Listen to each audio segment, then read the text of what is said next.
puluhan mahasiswa diketahui menggeruduk kantor DPRD dan Balai Kota Tasikmalaya pada Rabu, 11 Juni 2025.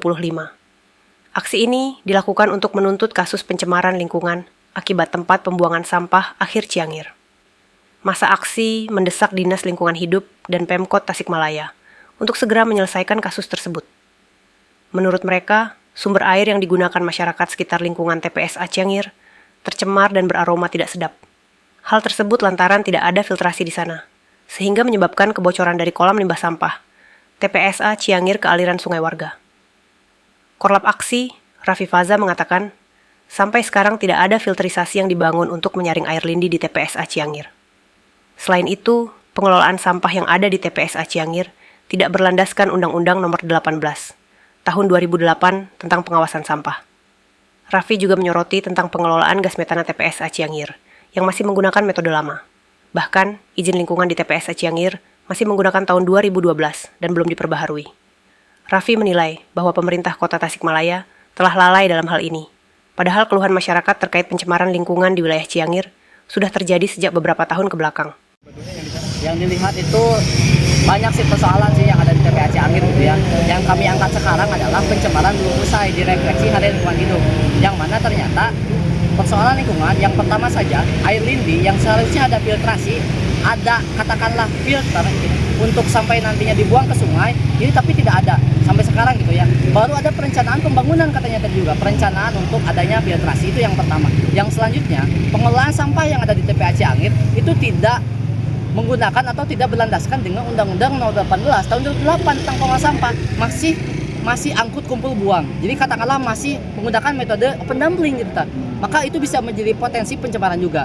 Yang selanjutnya tentang pengolahan gas metana. Gas metana di sana tidak terkelola. Bahkan sebetulnya kalau kita lihat di dokumen UKL-UPL tahun 2012 gitu ya, di izin lingkungan TPA Ciangir, itu masih menggunakan hal yang lama, gitu, metode yang lama. Padahal sebetulnya di dokumen 2012 itu ada pengelolaan tentang gas metana, salah satunya. Yang paling parah lagi bahwa izin lingkungan di TPA Ciangir masih menggunakan izin yang lama, yaitu tahun 2012 yang sampai sekarang belum diperbaharui, baru direncanakan gitu ya. Maka kami berpendapat bahwa pemerintah lalai gitu ya. Kok baru sekarang kita memperbarui gitu ya. Padahal pencemaran lingkungan, ikan-ikan mati, gatal-gatal, masyarakat keluhan masyarakat bau, itu sudah terjadi beberapa bulan atau tahun ke belakang gitu loh. Kok baru sekarang gitu. Itu mungkin kondisi yang ada di TPA Ciangir. Tadi juga ada aksi di Balai Kota, mungkin tuntutan ke pemerintah kota apa sih? Ya, tuntutannya sebetulnya masih sama gitu ya, tentang ada 13 poin mungkin yang tadi.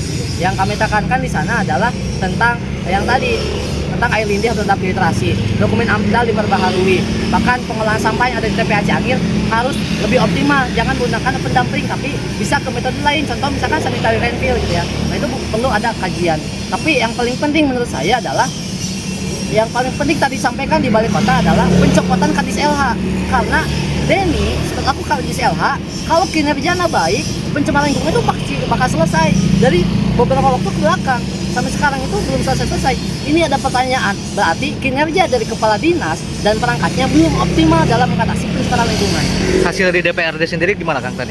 Tadi dari DPRD katanya dari beberapa dewan bilang akan mensupport, akan memperbaiki. Sebetulnya itu selama kita audiensi pun masih sama ya jawabannya, akan bergerak barang-barang dan sebagainya. Tapi sampai sekarang pun masalahnya masih tetap ada, masih direncanakan baru dianggarkan. Padahal masyarakat tercemar sampai sekarang. IPAL filtrasi baru direncanakan, baru dianggarkan. Tetapi apakah pemerintah bisa membendung pencemaran lingkungan? Apakah bisa membendung air lindi yang larinya ke sungai? Tidak bisa.